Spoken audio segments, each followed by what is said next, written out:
They were adaptable, yes. Resilient, certainly. Dangerous in small numbers, perhaps. But compared to the ancient empires, species that had mastered stars while humanity was still discovering fire, humans were seen as manageable. That belief would cost the galaxy dearly. Elias Rourke stood in the center of the Hall of Judgment, hands bound behind his back with gravitic restraints that hummed softly against his skin. The chamber was enormous, carved from obsidian-like stone that reflected the cold light of 1,000 hovering sigils.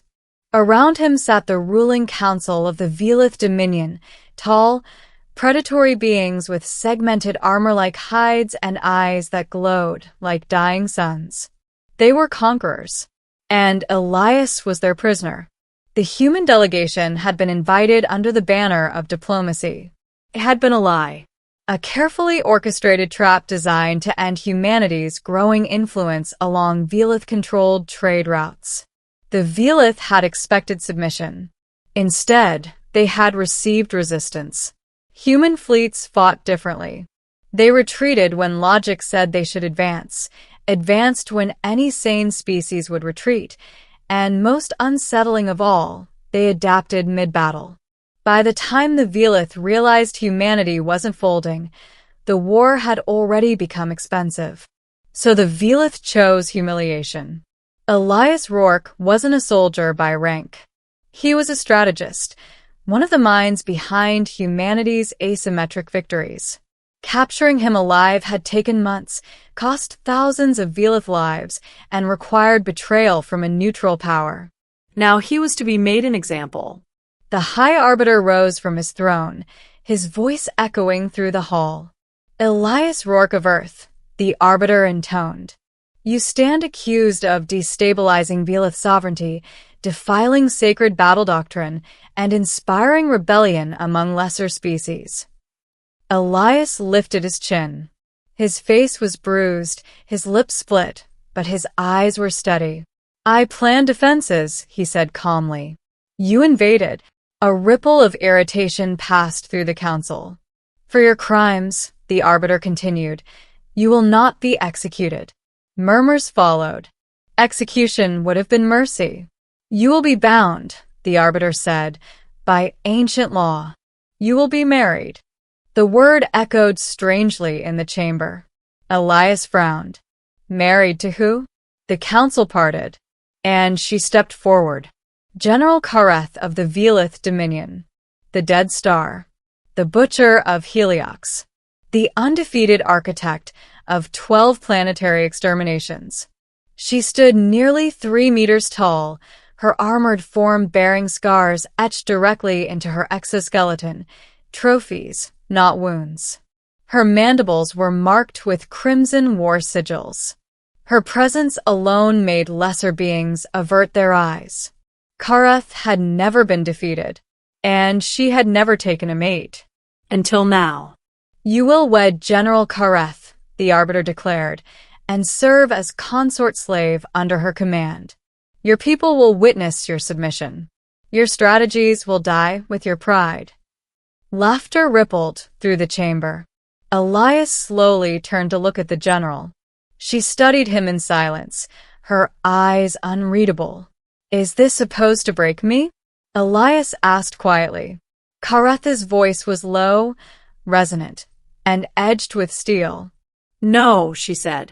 It is supposed to erase you. Middle, the bond forged in blood. The marriage was conducted the same day.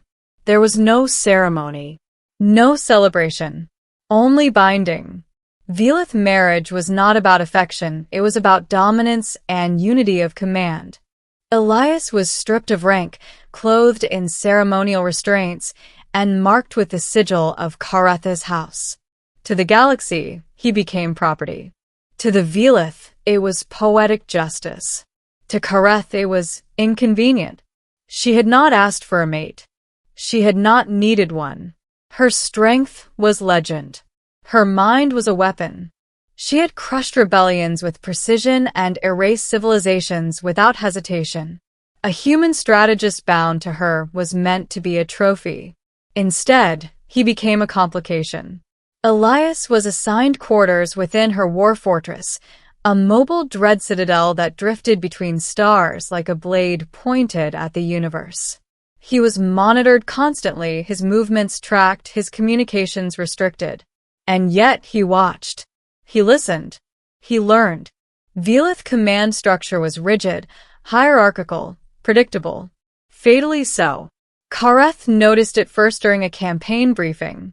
Elias stood silently at her side as admirals projected holographic battle plans against a rebellious coalition world. The strategy was textbook Velith. Overwhelming force, frontal assault, planetary terror. Elias frowned. "You'll lose 6 cruisers," he said suddenly. The room froze. Kareth turned slowly. "You will not speak unless commanded." "You'll lose 6 cruisers," Elias repeated calmly. "And the rebels will still escape." An admiral snarled.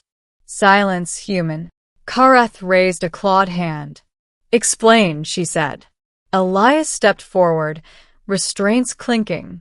"Your formation assumes static defenses. They won't fight you head-on. They'll bait you into orbital pursuit, then detonate their own moon. Debris field, sensor blackout, ambush vectors here, here, and here." He gestured with his bound hands. Silence stretched. Kareth studied the projections, then made a small adjustment. The simulation recalculated. 6 cruisers destroyed. The room went still. Kareth dismissed the admirals without a word. Later, in private, she confronted him. "Why help?" she demanded. Elias met her gaze. "Because I hate waste. And because if I'm going to be trapped here, I'd rather survive." She watched him closely. "You do not fear me." "I respect competence," he said. "Fear is inefficient." Something shifted in her expression. From that day on, Elias was included, not as an equal, but as a tool. They fought campaigns together. Kareth delivered brutality. Elias delivered insight. Losses dropped. Victories became cleaner, faster, devastatingly precise. The galaxy noticed. Whispers spread. The deadliest general had become deadlier. And the human at her side was always calm, always observing, always thinking. What the galaxy didn't realize was that Elias was doing more than advising. He was mapping weaknesses, Velith supply chains, command delays, cultural blind spots, psychological triggers. And Kareth was changing too. She began to question orders that wasted lives, began to adapt tactics, began to listen. One night, after a campaign that ended without planetary annihilation, she asked him something unexpected. "Why does your species fight this way?" she asked. "You could conquer. You choose not to." Elias considered.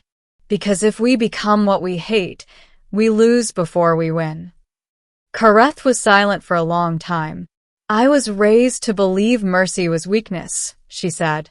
"And yet," Elias replied, "you've won more wars since you stopped using fear as your only tool." The galaxy began to regret. Because something unthinkable was happening. The deadliest alien general was evolving. Ending the galaxy's regret. The rebellion came from within. Velith admirals, fearful of Kareth's growing independence and the human influence they blamed, moved to eliminate both. They underestimated 2 things: human contingency planning and Kareth's loyalty. The assassination attempt failed catastrophically. Elias detected the signal anomaly. Kareth executed the traitors personally. Evidence of systemic corruption spread across Velith networks within hours. Civil war ignited. The council demanded Kareth's execution. Instead, she declared secession. Her war fortress vanished into hyperspace, with Elias at her side. Human fleets arrived days later, not to rescue Elias, to follow him. What emerged was not conquest. It was a coalition. Velith war doctrine fused with human adaptability. Fear replaced by precision. An empire reborn through choice rather than dominance. Kareth addressed the galaxy from the bridge of her fortress. You bound us in marriage to humiliate a human, she declared. Instead, you forged an alliance. She turned slightly toward Elias. He was meant to be my weakness. He became my clarity. Elias stepped forward. You tried to break humanity, he said calmly. You taught us your systems, your habits, your mistakes. The galaxy listened, because behind them stood fleets that did not posture. They waited. You forced me to wed your deadliest general, Elias concluded. And in doing so, you gave her a reason to change. Karetha's mandibles curved, something dangerously close to a smile. The galaxy will regret many things, she said. This will be one of them. And for the first time in recorded history, the Velith Dominion did not expand through terror. It transformed, not because of war, but because they tried to break a human.